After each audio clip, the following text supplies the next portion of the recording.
Welcome to Vision Plus, a program featuring a positive outlook, dealing with everyday situations of marriage, children, and business. Believing Philippians 4:13, I can do all things through Christ who gives me strength. Teacher, author, speaker, delighting audiences from New York to Sacramento with a heart and message for the people today. Bonnie would like to remind you of the 800 number on the screen. Please feel free to call at any time throughout the broadcast and share your concerns. Leave your prayer request, and someone will pray with you.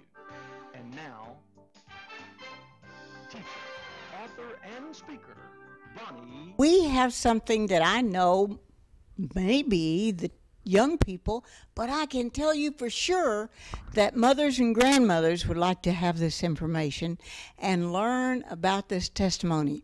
It's about possibly how you can pray through till your child or grandchild gets off drugs, or you yourself, drugs or alcohol or some kind of abuse. I saw last week on another television channel that there are 39 million pounds of cocaine that they brought in just from Mexico last week. So we know if there's a $39 million worth, it might be economic downturn. But when it comes to people that are taking whatever it is, whether it's truly illicit drugs, or it could just be maybe drugs that are painkillers that are actually you get from the doctor, or you go into your grandmother's chest, in her medicine chest, and get some things out of there that shouldn't be gotten out of there. Well, we are so concerned about that, and there's young people that come from really horrible homes, that their dad was a drug addict or an alcoholic, and the child says, well, what do you expect? My dad was an alcoholic. Or what do you expect? My dad was a drug addict, or a mom was. But I tell you what, if to me, the most difficult people are ones that you can't figure out that they live in a great community. They have a wonderful church they're exposed to, and actually their mom and dad are really pretty good people, and that's what I want you to meet today. And you've met this person's mother, because she came and talked about several things. One thing was what to do if your spouse passes, and her spouse did die, and how she handled that. Well, this is now her daughter. This is Amanda Muller Patterson. Amanda goes to the church over there that I have no clue, because I know it's Victory. Victory Baptist. That's right. What did I do with my sheet of paper to have the wonderful information? You know everybody that I need that help. Well, I guess I ate it because I don't see it anywhere, but she'll tell us all about it. Victory Baptist Church in Gunnersville, Alabama.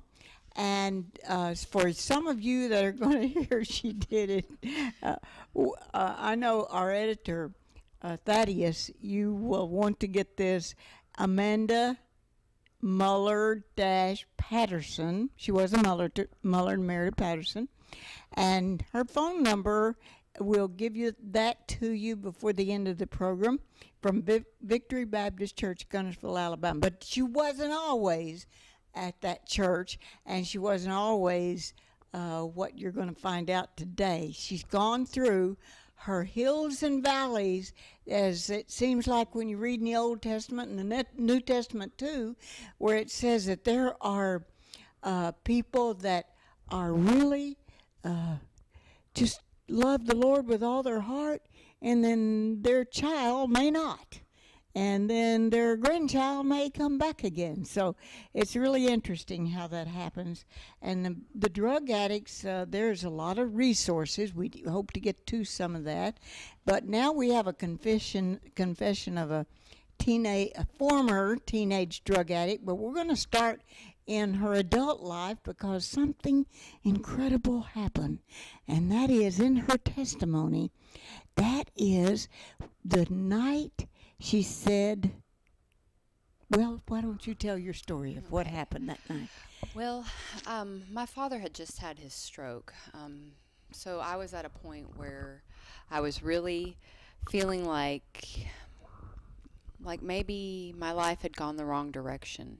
I wondered why this had happened to my father, and I had kind of been drinking. It wasn't like hard liquor, it was just wine, but still, it was drinking. And I came to a point where, I would every night maybe have a drink to kind of cope with the situation because I felt that I had no coping mechanisms. And I was laying in bed and just in torment, thinking about my relationship with God and how I had disappointed Him. And it was in the wee hours of the morning, and I got up and I walked around to a picture window that looked out to the sky, and I could see the stars. And in my heart, I just whispered a prayer. I said, God, if I really matter to you, will you just drop a falling star? And at that moment, He did. And I can remember feeling like He loves me. He really loves me. He cares about me in a personal way, that He would take something from His creation and just at that moment show me that I mattered. So it was an amazing experience, and it was a turning point in my life. Turning point. And that was such a need that you had, this turning point. Absolutely. Because as a teenager, you had experimented with wild and crazy drugs and Yeah. people that take those. Tell us about those teenage years. Well, I think what it really started out as is that I had found myself not happy with who I was. I couldn't really find my place in this world. Being a teenager is really hard because you have lots of distractions. There are people who can lead you in all types of wrong directions. But I got in with the wrong crowd. I think what really gave in to me falling into drugs was I had a relationship with a boy where I gave in to sexual sin, and I hated myself, and I was overcome with guilt. So I started using drugs to forget that. And I feel that a lot of young girls do not know their self-worth, and that might be the root of everything when they fall into temptation and they don't understand why they're feeling these ways, because the world tells kids nowadays that it's okay, just do whatever feels good. There's no guilt, there's no nothing, just be what you want to be at the moment and not even think about what the repercussions will be later. I think that is the biggest mistake, that our society has led our kids into a false hope. That life is just going to be okay if they do what they feel for the moment. And I had started using prescription drugs at first. I think I had gotten injured, and somebody at school had made me aware that the pain medicine that they had given me was something that could also, I remember taking it and feeling kind of weird, but I didn't know really that it was something that you could get high off of or that would make you forget. And I think that when I found that out by word of mouth at school, that's all it took. And I don't think people had ever really gave me the severity of prescription drugs, because in my mind I thought, well, it comes from a doctor, it's got to be okay, right? Of course. Yeah. So it was not that way at all. It led to me taking many steps in the wrong direction. And What were some of those steps you took, Amanda? well, the ones that I think were the worst was that I started using marijuana, which, most kids nowadays think it's just like a cigarette. It's nothing. It's culturally acceptable because you see things on TV where people are laughing about it, and that it was just kind of like a funny ha-ha drug, but it takes and robs you of who you are. you will become just, it's almost like it takes your inhibition away. You don't care what you do. And you find yourself thinking about maybe the previous day, oh my gosh, I cannot believe I just did that. But then maybe you will do some more drugs to forget about what you just did. So it takes away your conscience. Where do the teenagers get those drugs? Mostly from other teenagers, other people at school. Everybody I knew that used drugs had some person that they, either an older young adult kind of thing, like maybe in their 21 area, or maybe it was just somebody that was in the school that had a lot of money. Usually money and drugs go together. They had a lot of money after they were selling the drugs, not that they came from a really wealthy family. No. They came from a wealthy family? Some of them came from wealthy families. And did your parents suspect anything? Not for a long time. I played the masquerade. I'd put my mask on and come home and just be like, I was out with my friends, but deep inside I knew what I was doing was wrong, but I couldn't stop. Not on my own power. Well, what were some of the kinds of drugs that teenagers like yourself were getting into, in addition to the prescription drugs and the drinking? And the marijuana. And the marijuana. Well, later it became, I'd always, my mom would warn me, but of course by then it was too late. I had already, she would tell me, that marijuana is just a stepping stone, and that you will find yourself later getting into harder drugs. And I just would slough it off and laugh about it. But later I did come to a point where crystal meth had come across my lips. And I remember God really, even though, I was like a prodigal. I had given my life to the Lord at an early age, but not really, It was like when I became a teenager, I went my own way. And in Matthew 15:11, the story of the prodigal son, talks about how he wanted his inheritance and he wanted to go off and live the way he wanted to. And I felt like that's what I did. I thought, Lord, what you have in store for me is not right. I'm going to do it my way. And it ended up to years of heartache. Just parts where I would find myself so far away from him that I didn't even know how I got there. And it was really heartbreaking because I didn't know how to get back. When you say you were so far away, how did you know, and what were some of your reactions, the symptoms and so forth of people that are on drugs? Okay. And for you specifically? Well, the symptoms that I had that I think that came from the drug abuse was I was withdrawn. I didn't want to be with my family. I would maybe, if I was at home, I would hide in my room because either in there I was using or getting ready to go somewhere and use. And it wasn't like I had an intravenous needle and I was shooting up in my room, but it wasn't any different. I was still a drug, and it was stealing who I was. And I think that I would pull myself away from maybe the friends that were good influences in my life. And I did not want to go to church because I felt under conviction when I went there. And it came to a point where, I stole from my family, stole from people I knew, whether it be that they had some medicine in their cabinet or something, or something to buy drugs. I stole. And when I started looking at myself, like, how can you be doing this? What's wrong with you?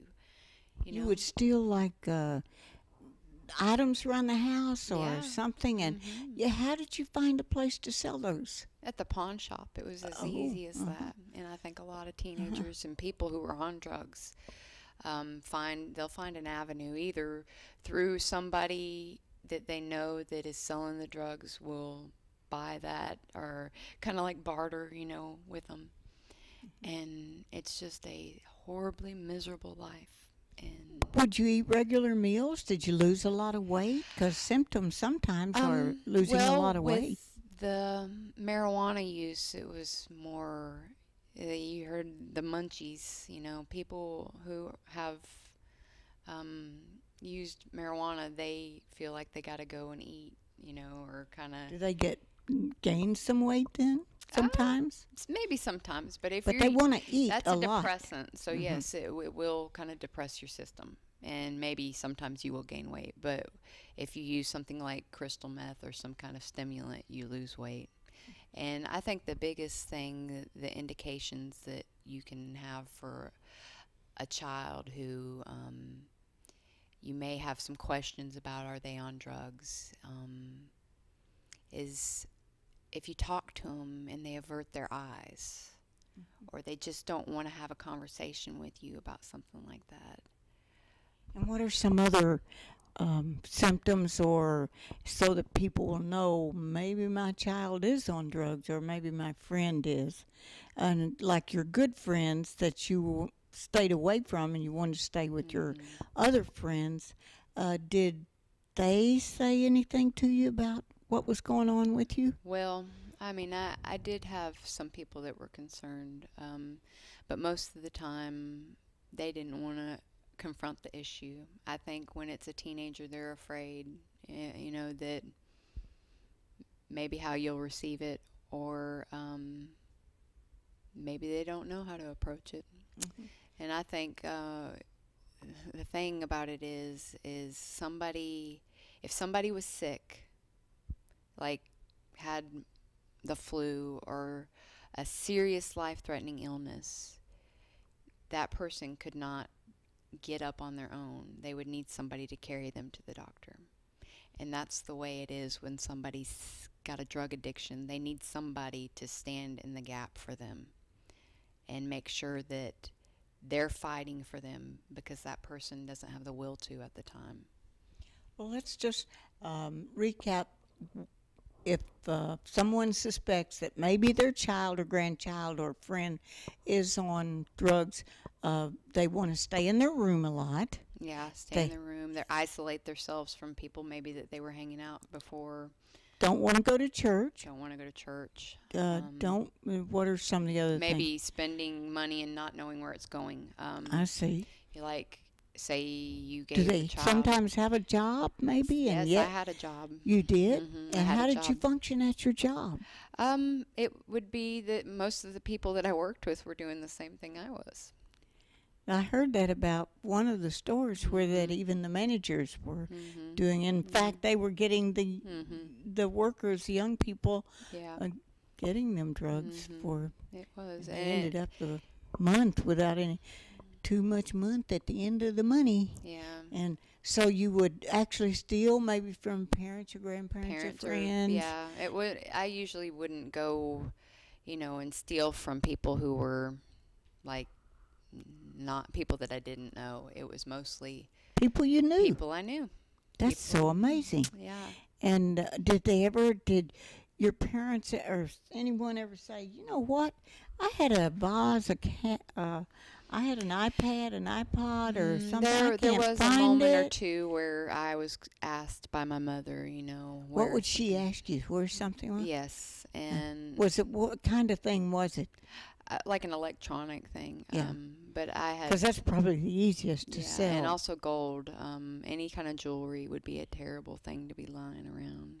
Yeah, because that would easily slip into your pocket and down to the pawn shop. But I think the worst thing about it is that prescription drugs was the avenue for me. Because... if you have something like that lying around your house, it needs to be put up or disposed of, because that is, the easiest thing that kids can get a hold of and that they can abuse. And there was a time, I think I heard a statistic on the television talking about kids in middle school that were going to pill parties and just taking what was out of their parents' cabinet and bringing it to a party, and everybody would dump it in a bowl and they would just eat it like a candy bar, like just pop it in their mouth. And the repercussions of that are kids will end up dead because what are they ingesting? They have no idea, you know, and it just floors me that And that was middle school. middle Yes, school. I did read that. I did hear that on television. And it just seemed so far-fetched. I thought, well, that's got to be the No, Chicago, no. New York, ghetto or something. Not real people are doing Right. that. And I think that the problem is that it's in so many homes that you don't realize it. How do you know that? I mean, how could one know that? That it's in homes that you don't really suspect or know. Well, the, like I said, the warning signs, you know, mostly it's where the kids hang out, where they're going. If they're not, you know, parents, I think sometimes don't stay involved enough in what the kids are doing. They give them, like, my parents said they trusted me, and they really did, but I lied to them. And I really just took advantage of their trust. And were you driving at the time? absolutely, yeah. And you were driving high? Oh, yeah.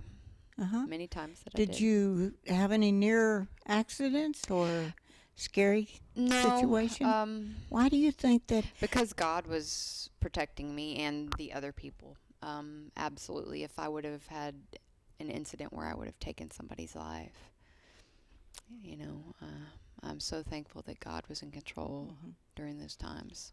Well, your mother and dad, I guess your dad trusted you also. He did never suspect you or the people you were with? Or they saw that you're changing They did groups? see, and there were some times where my parents tried to intervene. Okay, let me get that clear that they did try to help. There were some, as I got older, like after maybe I had graduated high school, it became more prevalent to see. You know, those first few years is hard because maybe it's just every other weekend, or maybe it was just, you know, a few times a month.